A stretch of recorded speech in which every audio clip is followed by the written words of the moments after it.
on the web, in our apps or user interfaces, information is mostly text-based. And let me connect this. Yeah. Information is mostly text-based. And typography is about showing this text at its best.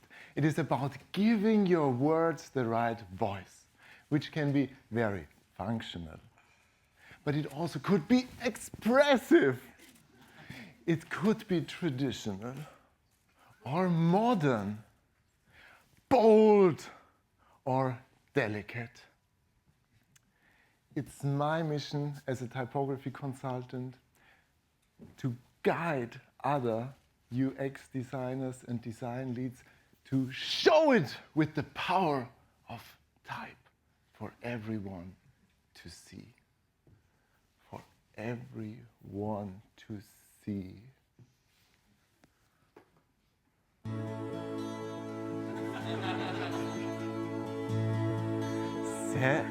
Sarah called when she got the word, and I think she said, I suppose you've heard about Ellie.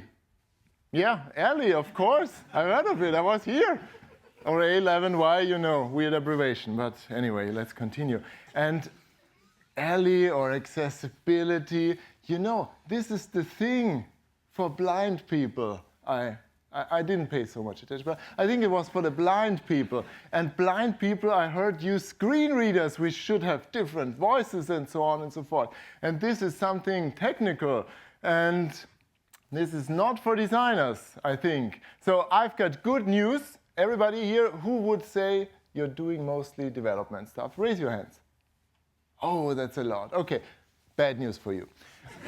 Who is doing mostly design-related stuff? Oh, hello, designer friends. Great news for you. Because accessibility, you can take this off your list. Don't have to care about it because, well, the tech nerds will do it for you. They will use semantic HTML, everything. So don't care. Yeah, it's all good, all gone. Yeah, well.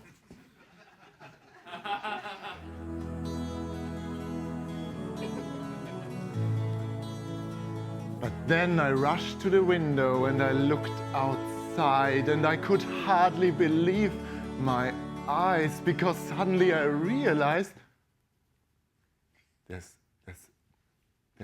something in between. There's something in between 100% eyesight and complete blindness.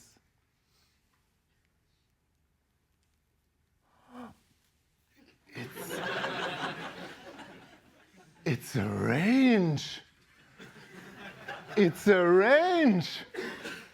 And on that range, there are 1.1 billion people globally. Okay, but I'm still sure most of them are blind. What? 44 million of them are blind?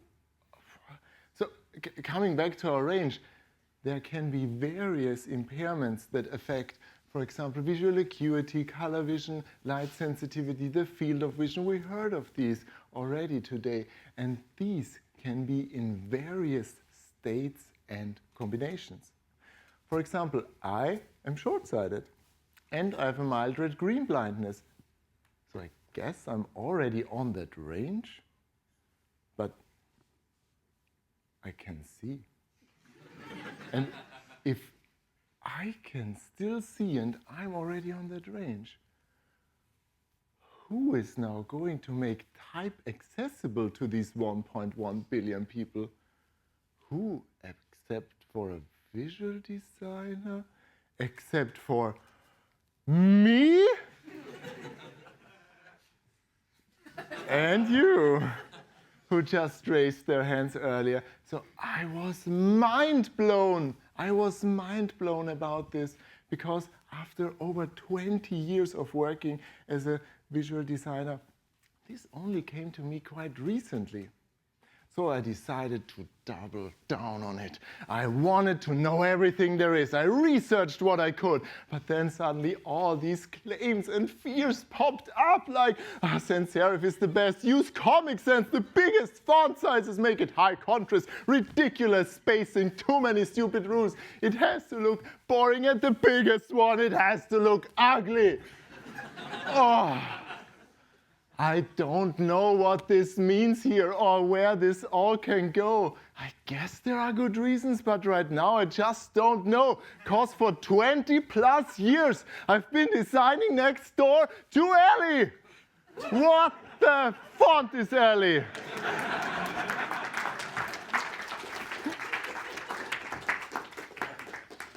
And what does it mean for typography? Well, this is my dramatic opening. This is my journey finding it out. Typographer versus accessibility. So come along with me. Who is this guy? I've already told you. But I'm Oliver. I'm from Austria, UI designer and typography consultant. And I really enjoy being here in London. Again, observing a lot of Gill Sans here and other fonts. You really like this kind of fonts, yeah? So on our journey, you can lean back now, and we will enter two sections. We will go into readability and legibility land. But let's kick this off with legibility land, which is all about clear character recognition. So, and along our way, we will bust some myths or misconceptions. Or maybe I was correct all along and accessibility is horrible. Let's see. So, starting off with the first one, it has to look, yeah, you know what I mean, boring. Oh, so boring. Here again, accessibility with typefaces is a range. It is not something that is either good or bad. People are flexible. But when it's about choosing a typeface, I follow one thing. And this is, as you saw, very emotional. Font follows. Feeling, of course. Feelings are important. So you can still be expressive. You can still have fun when choosing your typefaces. Maybe for a logo, a headline, a big title, something that pulls you in, shows some personality. But there's also too much, yeah? So this might not be very appropriate for user interface. So think about that. Don't use so many stylized fonts, because even though font follows feeling, it, surprise, surprise, also follows function. There are situations where you need to be absolutely clear, where it needs to be boring, as also Sarah said. For example, here. And you can, I had the best time finding this font.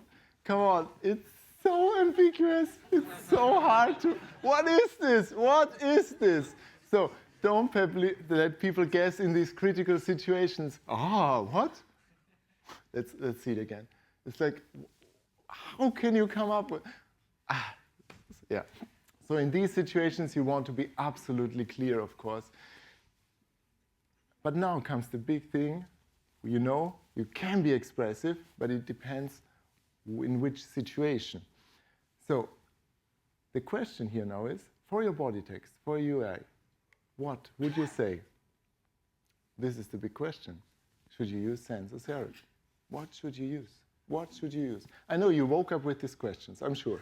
I woke up with this question. Is it sans or serif? Here, it's more sans. It's Gill Sans, yeah? But should I use serif? I really like serifs, really. So bringing us to the next one. So, they take my serifs away. Do they take my serifs away? Okay. To anybody who's not spending time looking at serifs, these are the tiny little things at the end of the stems. Yeah, you know, Times New Roman things. But I love my serifs. Why do they want to take them away from me? Let's just take a look here at Euroblind. Yeah, this is a clear print guidelines. I need some guidance. So let's see what they suggest. Maybe, what did they say? choose standard fonts without serifs? Like Arial? Arial? Really? Again? I love my serifs. Don't take them away from me. Let's just think about legibility for a moment and not about serifs. So, what would you say here? You have these three typefaces. Which one of these is most legible? Raise your hand. This is the left one. Okay, most people raise their hands. Okay, the middle one. Nobody dares to raise their hand. Interesting. And the right one. Okay, still some people raised hands. Thank you, I appreciate it. So, but here, Atkinson hyperlegible is surprisingly hyperlegible. Arial, what? Arial? Here? But it was recommended. Okay, and PT serif still quite legible. Interesting. So, there's another thing that you should always consider, which is how open your letter shapes are. So in this case here, take a look at the C, at the E, at the S. How open is this shape to its surrounding? Now, what would you say? Is the first one open? Raise your hands again. Serif, yeah, quite a lot of people raised hands. Yeah, even though we have here a slight teardrop serif here at C, a wonderful teardrop terminal. And then here in the middle, what would you say? Open, yeah, a lot of hands raised. And here, right? Not so many hands raised. Okay, let's see what it is. Yeah, first one, newsreader again. But Fira sense, oh, what? Arial again here? No. Didn't see that coming, no. Okay. Well, why does this matter now? So the thing is, the more open your shapes are, the easier it will be to read in smaller sizes or if you have low vision. Take a look at these two examples. Here we have the apertures again, but when we see this in small sizes, you could mistake a C for an O or an E for an A or an S, so it's harder to read. It will not be impossible to read. It's just another extra hurdle. So it's not necessary to add these hurdles for your body text. So when you want to pick a typeface, I know it's the hardest thing in life is choosing a typeface, obviously. So subscribe to the newsletter, then it will be easy. But here on this end, you see Arial, Atkinson, and PT serif. Now, type in these few characters. Yes, this is a moment where I can take a picture of this slide. But imagine you had blurred vision. Then you can see that Arial sucks. Yeah. And the other ones, well, they worked quite fine, even the serif one. So we have a lot of possibilities, and it's not all about sans or serif. It is more about sans and serif. Come on, isn't that inclusive here? Yeah. It is more thinking about for which purposes and how open the letter shapes are. These are the things we need to consider. So pick what fits your theme and then check the features of your typeface. Now, you already know me quite a bit, but for this one situation, I have to set the scene. Imagine this. I book a table at a fancy restaurant in Vienna. Nice vegetarian restaurant, okay? With my wife. At the booking, I have to enter my credit card details because it has a 70 euro no-show fee. Whew. So my expectations are high, very high. All right, now, nice evening. My wife and I, we arrive at this wonderful place. We sit down, and this is the moment where my wife takes a picture of me. So, and now you can guess. Is it because actually...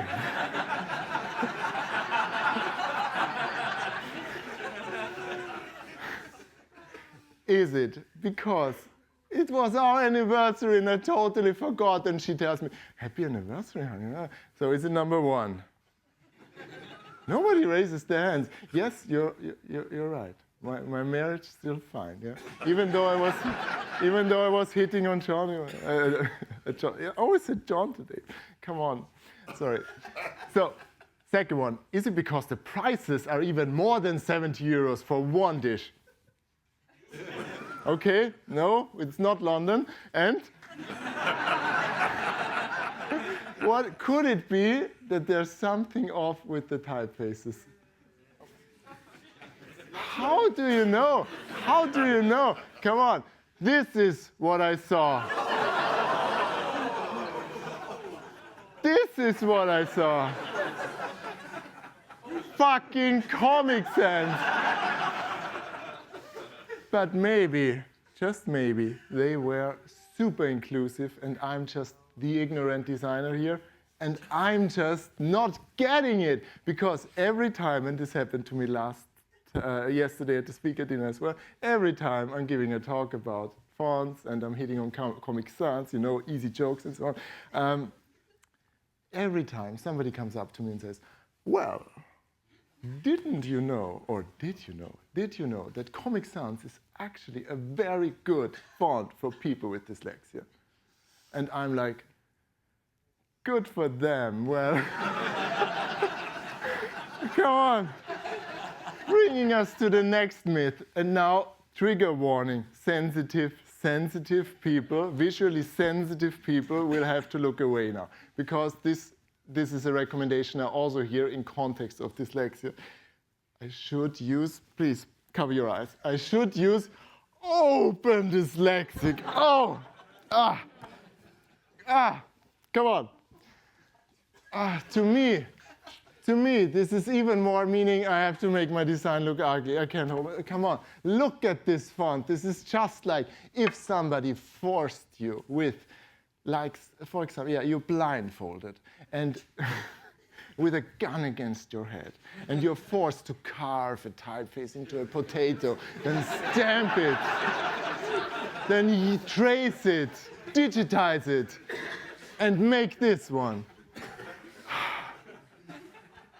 Good. So, go away. Okay. So now let's talk a bit about dyslexia for a moment.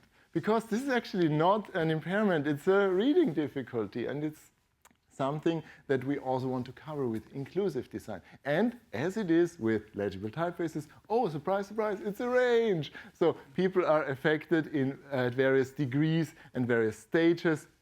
And of course, this affects the fluent reading and spelling of words.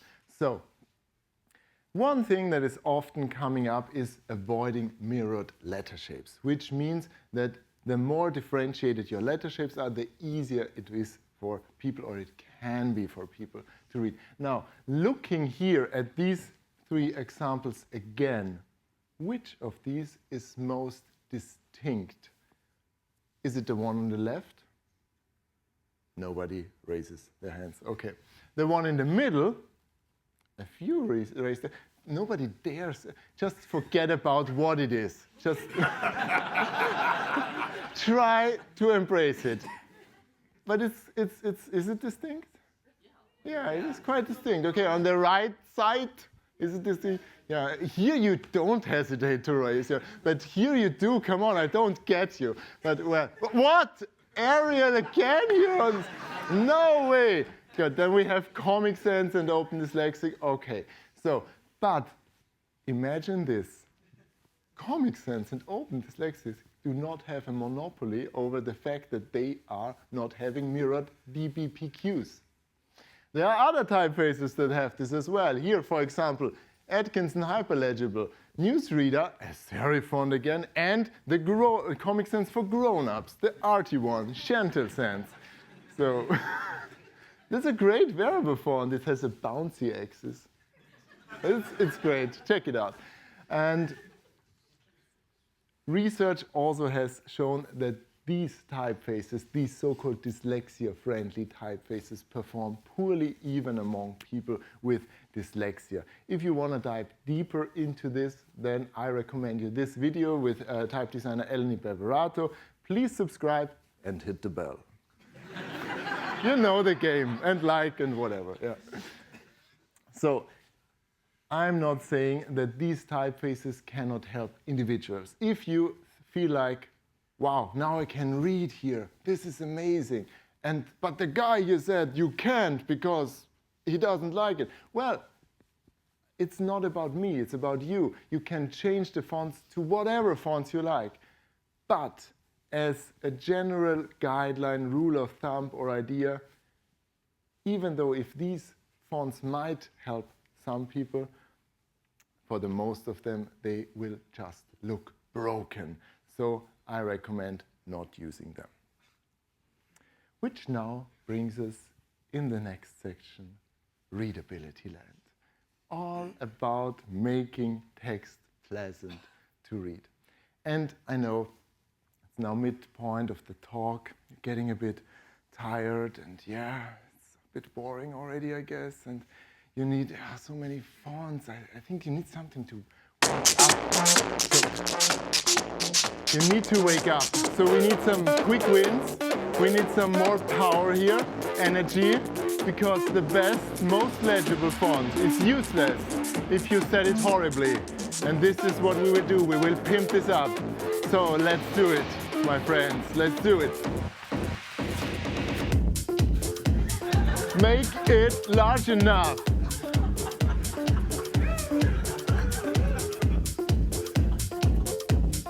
Don't justify text.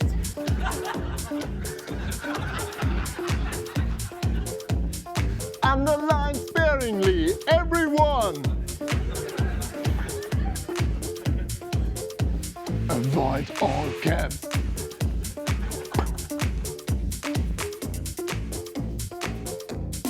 Use regular weight, people. Woo. Italicize sparingly. And we're good.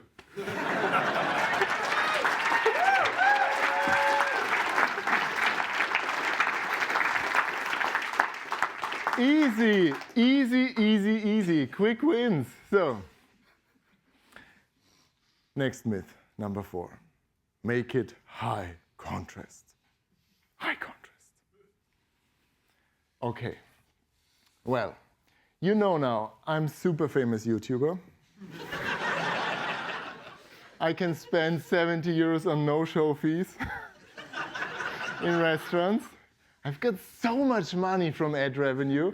I'm not sure why I'm even here. This is why I don't get it. But anyway, so I need to invest that money. And you know, I'm a designer, I'm sensitive, I need a cool bank to invest my money in, and some crypto maybe to the moon, my friends.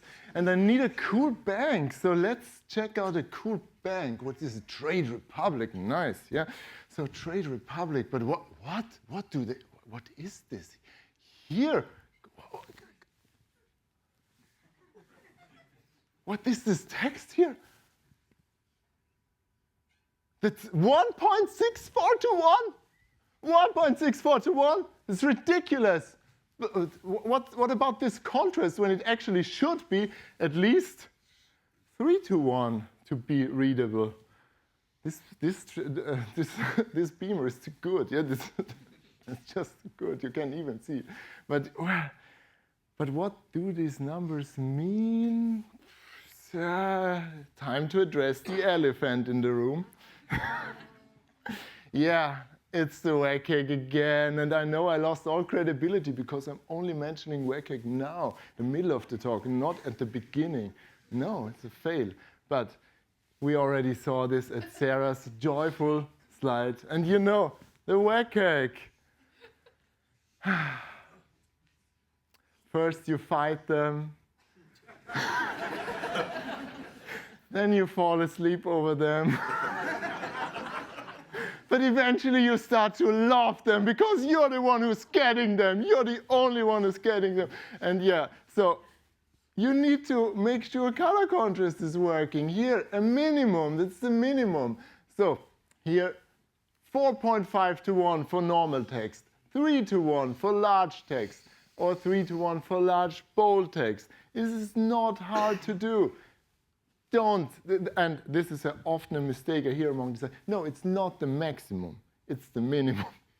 I know you want to design fancy sites, Trade Republic, but this was the minimum supposed to be, yeah, okay?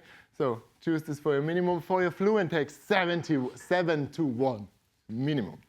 So, care about minimum contrast and always use a tool to check it. We already heard about Stark here, which is quite handy. And there's also Fontanello, which is great, a browser extension. Right-click on any text to find out which font it is. I know you want this.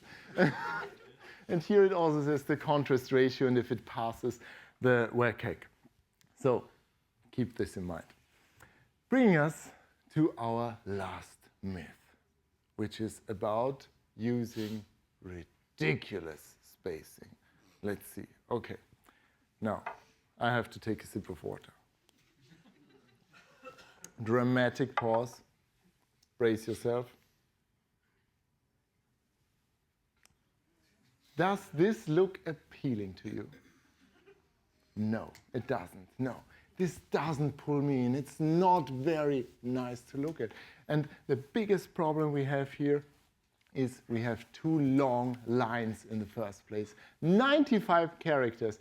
That's very, very long, very unpleasant to read. So our first thing we should do is make our text a bit narrower, or column narrower, use only 71 characters. That's a nice measure. So add a max width. But something's still not right here. What's not working? The line spacing, the line height. Yeah, somebody open a window. We need some air in between these lines here. Come on, let the air in. 0.8 times, 80% is too little. Not, that's too much.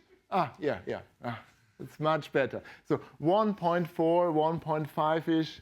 Good approach for your line height. Choose that one. But what you think is now very pleasant and attractive to read might not be that way if we looked at it on our mobile phones, because suddenly structural integrity got lost. And this is never good in Star Trek, never. And it's also bad in typography. So it is the shorter your lines, the shorter your line height can be. So let's adjust that and make it 1.3. So much better. This is what it should look like. We are good. We're good, all set. What? Success criterion 1, 4, 12 text spacing. Line height at least 1.5 times the font size. Letter spacing 0.12 times. Word spacing 0.16 times the font size. What? Okay, now, but if we just crafted this together with our own hands, and if we applied this success criterion here, how would this look like? Oh my God! This looks horrible! Come on! Is this true? Why, Ellie? Come on! This is so all for nothing. I'm out of here.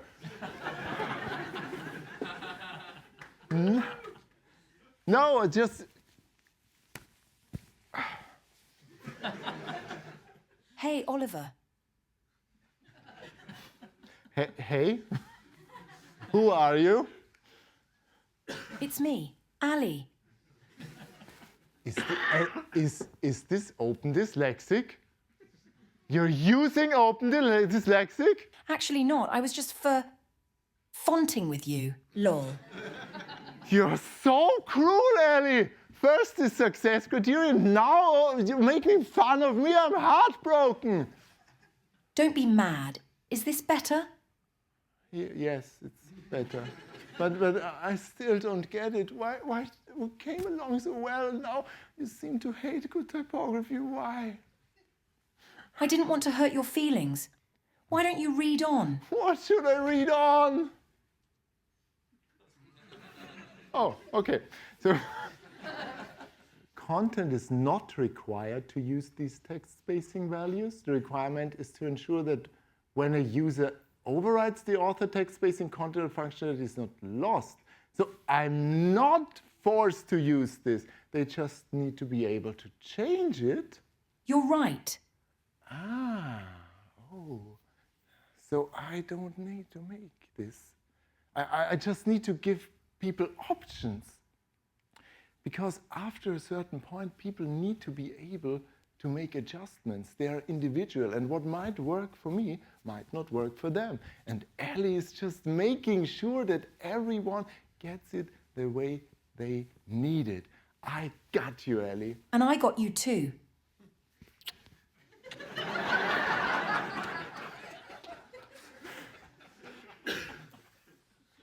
And that's the thing, because people are diverse, and one size never fits all.